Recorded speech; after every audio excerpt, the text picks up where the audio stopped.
Hello and welcome back to a new Italian PNC video. Today we'll be doing something a bit different. We'll be talking about something that relates to a video that I made over 2.5 years ago.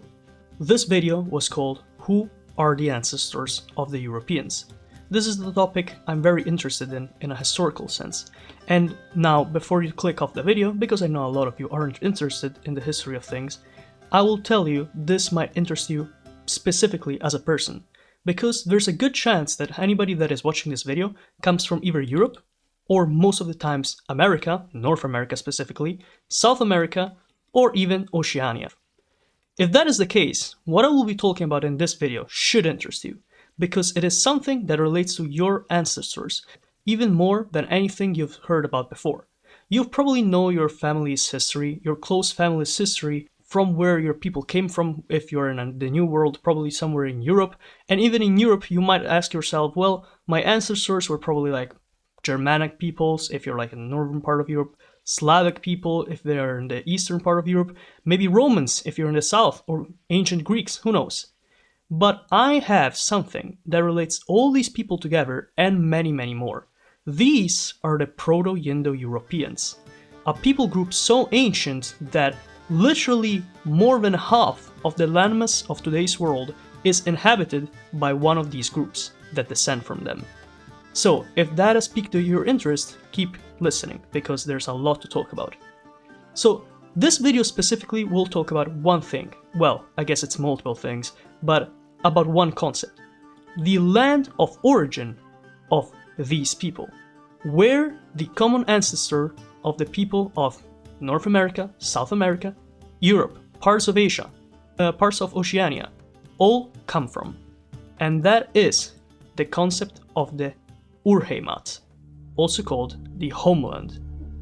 And this is not only an ethnic homeland, it is also a linguistic homeland, because one thing that links all these people together is their language.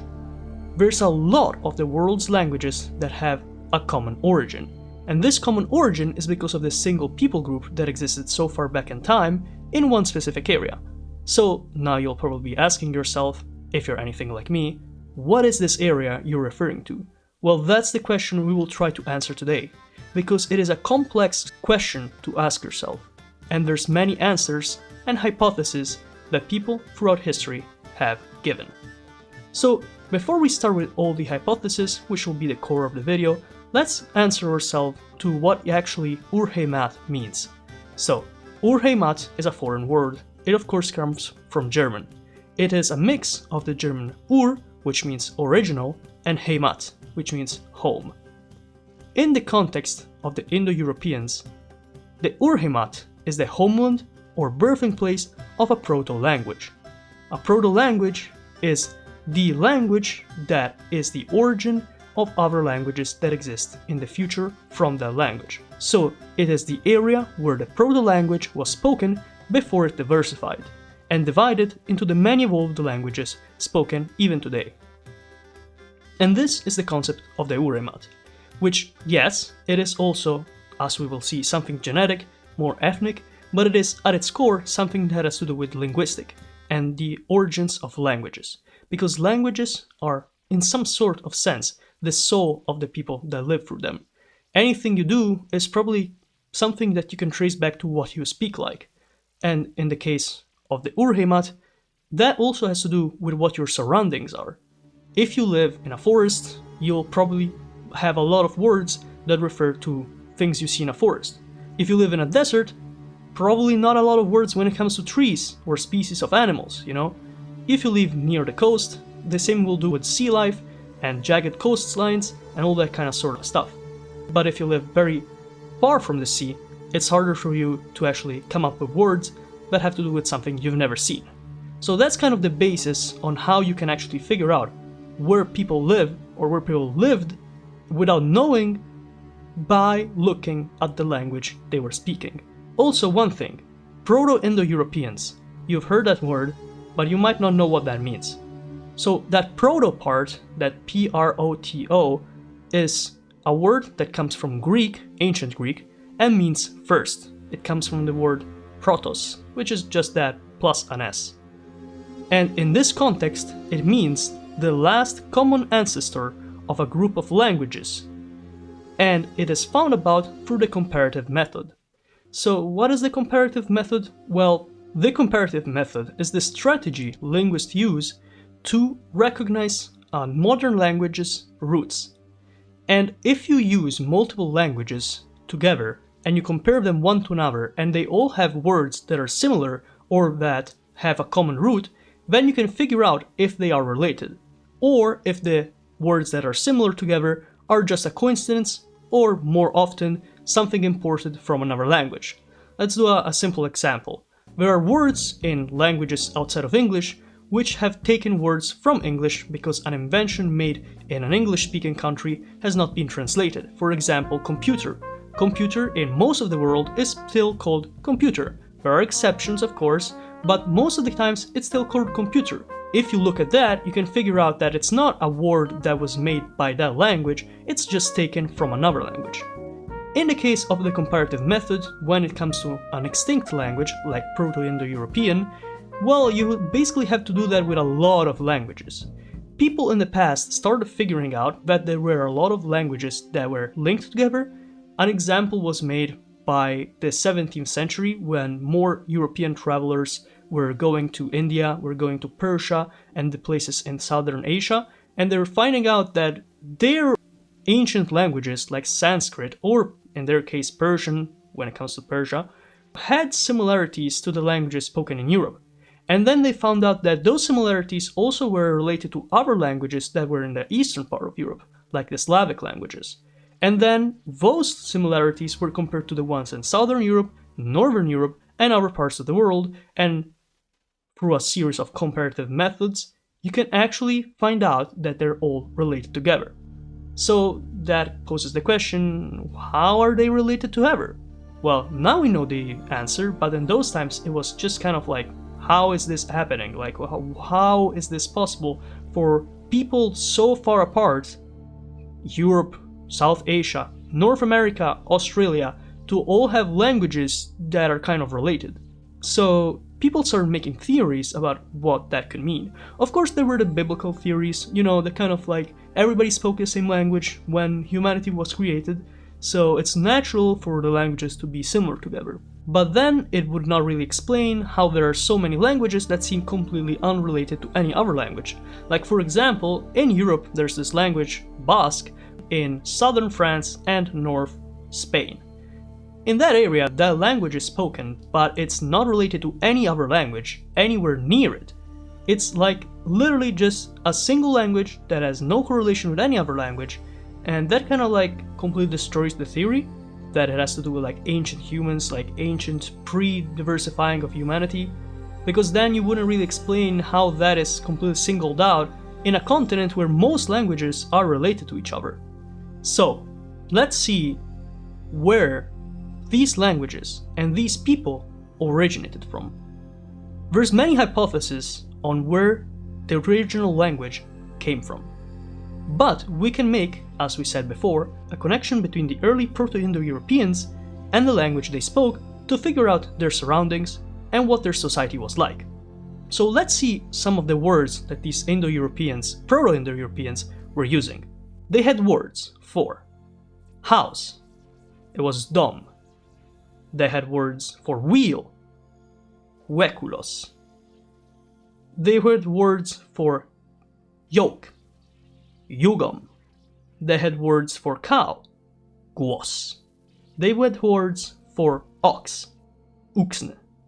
They had words for farm, ferkve. They had words for wheat, white.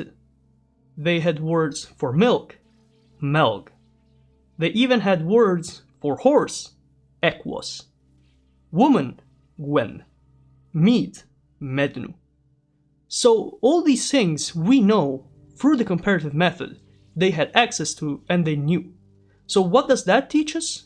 Well, the word for house explains that they had, access to houses. They made houses, they built houses, they did not live in huts, and they did not live in caves. The word for yoke explains that they were domesticating animals. They had words for milk, so we know they were not lactose intolerant, or at least they know how to use milk. Then, what about farming? Well, they had words for farm, for wheat, for meat. Why does that matter? Well, that means they could get drunk. That means they knew how to use alcohol. They knew how to brew, which is pretty important as a society.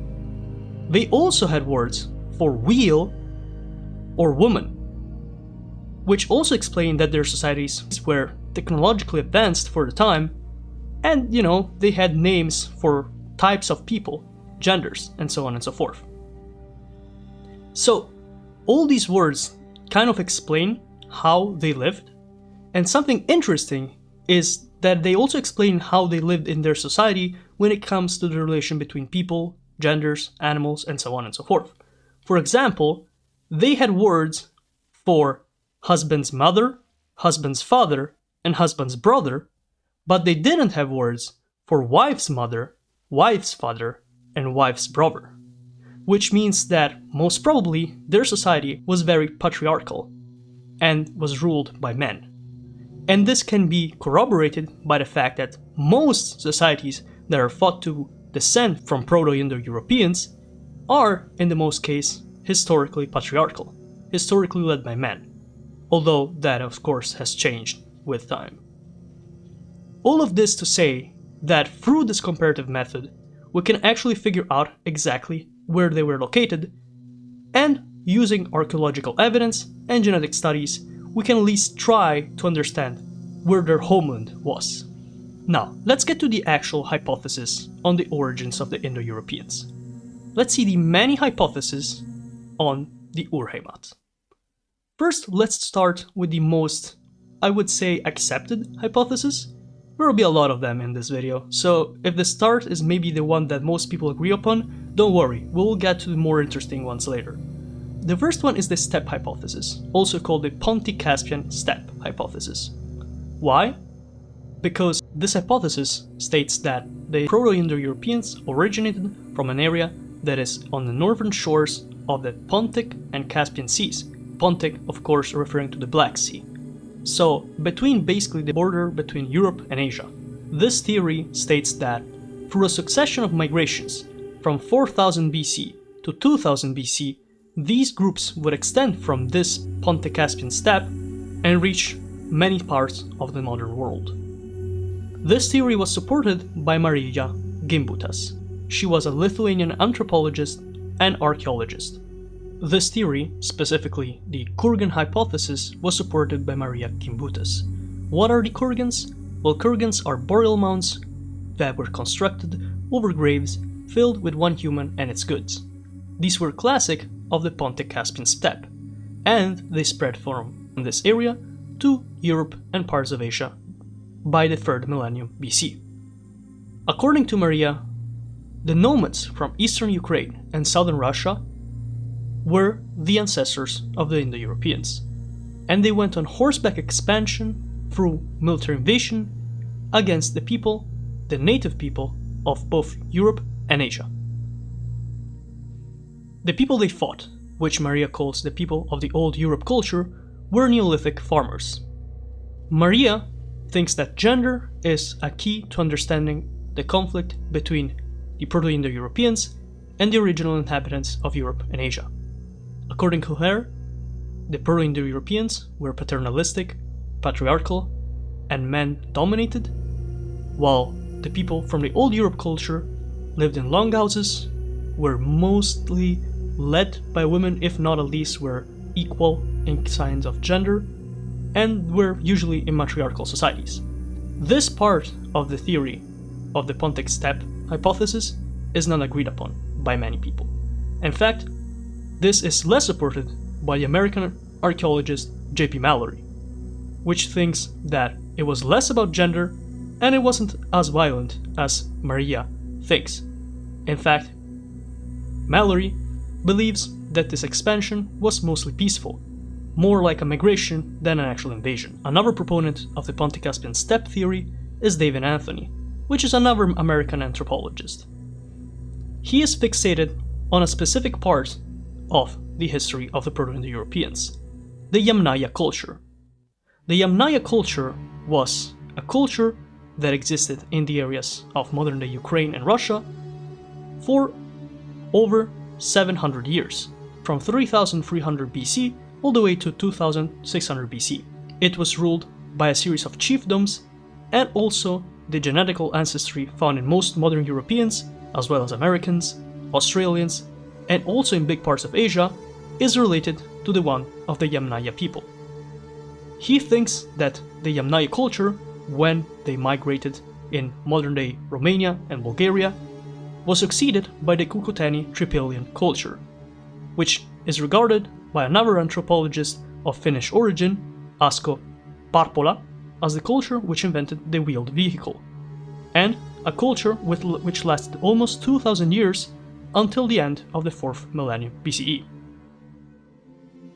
So, those are kind of like the lines of thought that stem from this Pontic-Caspian theory, but this hypothesis has a genetic basis in the study of haplogroups, especially haplogroups R1a, 1a, which was found in ancient DNA starting from the Pontic steppe all the way in Western Central Asia and Central Europe. Although all of this supports this as the main hypothesis, or at least as the most reputable of the ones for the Urheimat of the proto-Indo-europeans, this theory loses sustenance when the question of why so little genetic similarity between Central Europeans and Proto-Greeks is brought up.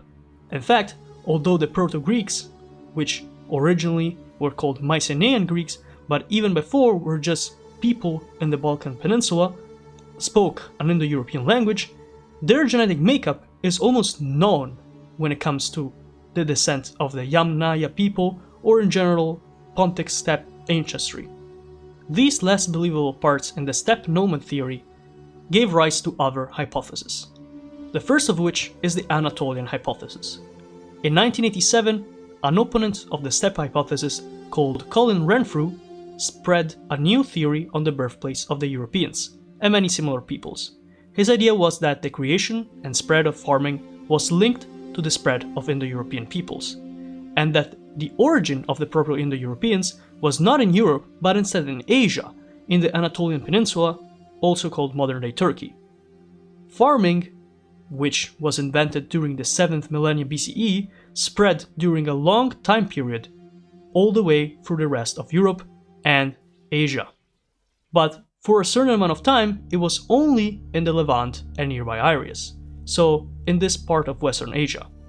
This hypothesis not only states that Anatolia is the birthplace of the ancestors of the Europeans, but that the spread of farming from the Middle East outwards coincided with a large movement of people and the spread of language groups. To this theory, native Indian languages of the Dravidian family, as well as Afroasiatic languages like Arabic, Hebrew, or Aramaic, and of course Indo-European languages, all descend from this region, and with them came farming.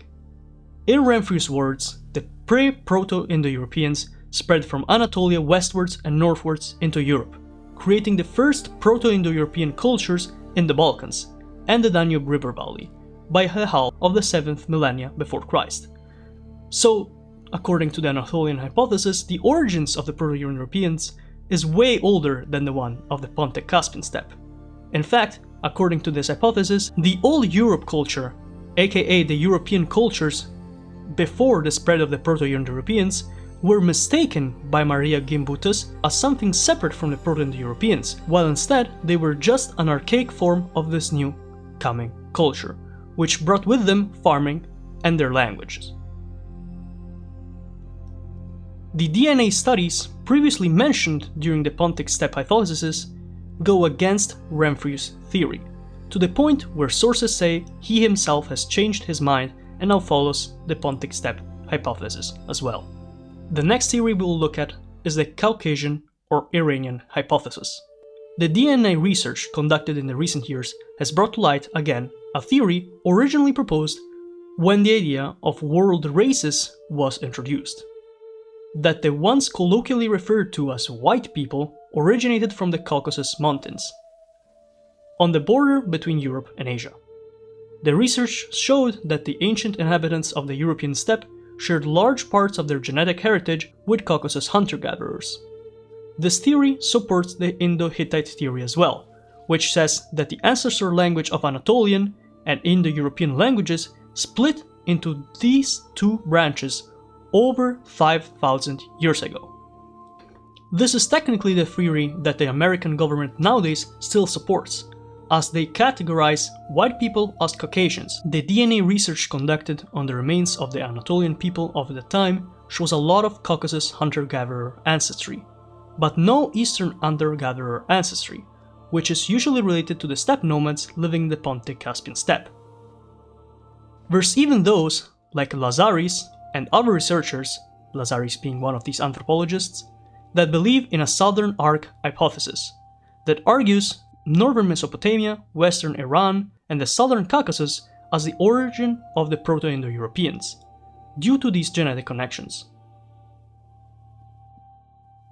There's also other hypotheses on where the Indo-Europeans came from, and where their language developed, but they are considered fringe theories by the historical community.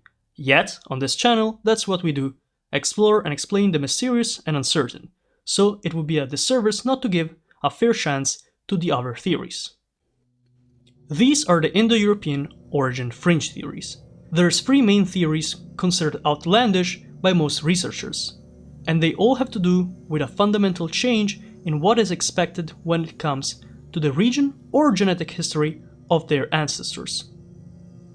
First of all, we have the Hyperborea hypothesis.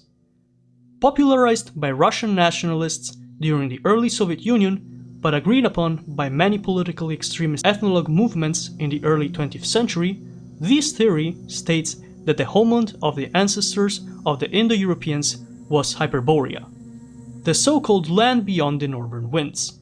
Depending on the specific supporter of this theory, this faraway land could either be a clearly located area in the north of Russia, in the Ural Mountains, or in the northern tip of Scandinavia, but to other more esoteric proponents, it could be a sunken or disappeared landmass in the North Pole.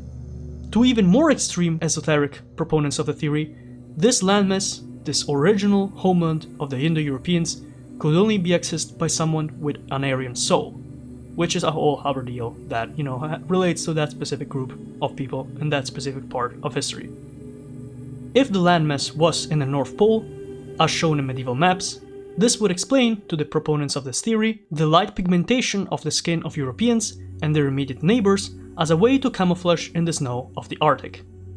This hypothesis was influenced by the Indian nationalist Gangadhar Tilak's book called The Arctic Home in the Vedas.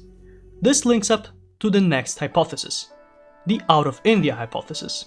Also referred to as the indigenous Aryans theory, this hypothesis plays on an idea rooted in Indian nationalism and Hindu tradition, that the religious and cultural legacy of India is not linked to a foreign invader, which is instead the case in most other Indo-European origin story hypotheses, but instead is native to the Indian subcontinent, inverting the Indo-European theory and proposing that these ancient peoples developed in India itself, as did their language, and from there spread out in a multi-millennia long span of invasions and Indian conquests. Finally, we have the continuity theory by Mario Alinei. This theory, possibly the most genetically different from the other hypotheses, suggests that the proto-Indo-European language can be traced back to the Paleolithic, over 10,000 years ago, and the theory bases itself on the fact that to the eyes of their proponents, the genetic and archaeological evidence is not enough to prove that the mass movement and migration of people during the times of the hypothesized proto-Indo-European migrations. So, according to the continuity theory, the Indo-European natives of the Ice Age are direct ancestors to the people that live there today, and not only them, but the people that live in the places which have European descendants or Indo-European descendants. So all of South Asia, big parts of Central Asia, as well as all of Europe, most of the Americas, and even parts of Oceania, including of course Australia and New Zealand. There is also the Armenian Highland hypothesis. This is a theory that is based on the glottalic theory, which says that the mention and the relevance of pulmonic stop consonants instead of plain voiced ones in the languages spoken in the Armenian Highland 4,000 years ago, or even more, 6,000 years ago, is relevant enough to mention that the original language originated in that territory. Under this theory, the Indo-Hittite model does not include the Anatolian languages, which means that although the Proto-Germanic ancestor or the Proto-Greek ancestor or the Proto-Indo-Aryan ancestor were indeed originated in the Armenian highland, the Anatolian languages that were going to come out of Proto-Indo-European, like the language of the Hittites or Luwian or Assuan, were not made by the same origin. This theory also says that the languages and generally the people that most resemble the ones of the proto-Indo-Europeans were both the modern-day Armenians and the Germanic peoples. Also under this theory, it is hypothesized that a lot of languages actually developed far earlier than it is believed. For example, the Proto-Greek language that was thought to exist in the ancient parts of the Balkans during the 2nd millennia BC actually developed already into Mycenaean Greek by that same time, even before the expansion in the areas that we now know as Greece.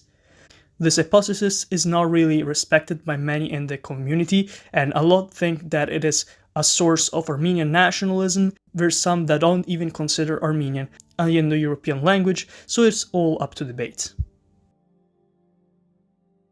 These were all the theories that have to do with the origin of the Indo-European people, the original homeland of these people and of their language. So now I hope I answered the question asked at the start of the video. Where do your ancestors, in the case that you are one of the descendants of these people, actually come from? Which hypothesis do you think is more valid? What of these theories do you actually believe in? I'm quite curious to see what other people believe. I honestly am always been interested in the Yamnaya one, the one that proposed both by the Pontic steppe theory, but specifically the one that looks at the Yamnaya people. But I'm curious to see what my subscribers and whoever finds this video thinks. Maybe you have other theories, maybe you have something else. With that said, I hope you guys enjoyed this video, and I hope you guys enjoyed this type of content that I try to bring, that is a bit less map-based and more history-based. And if you did enjoy that, then I hope you subscribe to the channel if you're not already, and you like the video. So I thank you for watching, and I'll see you next time.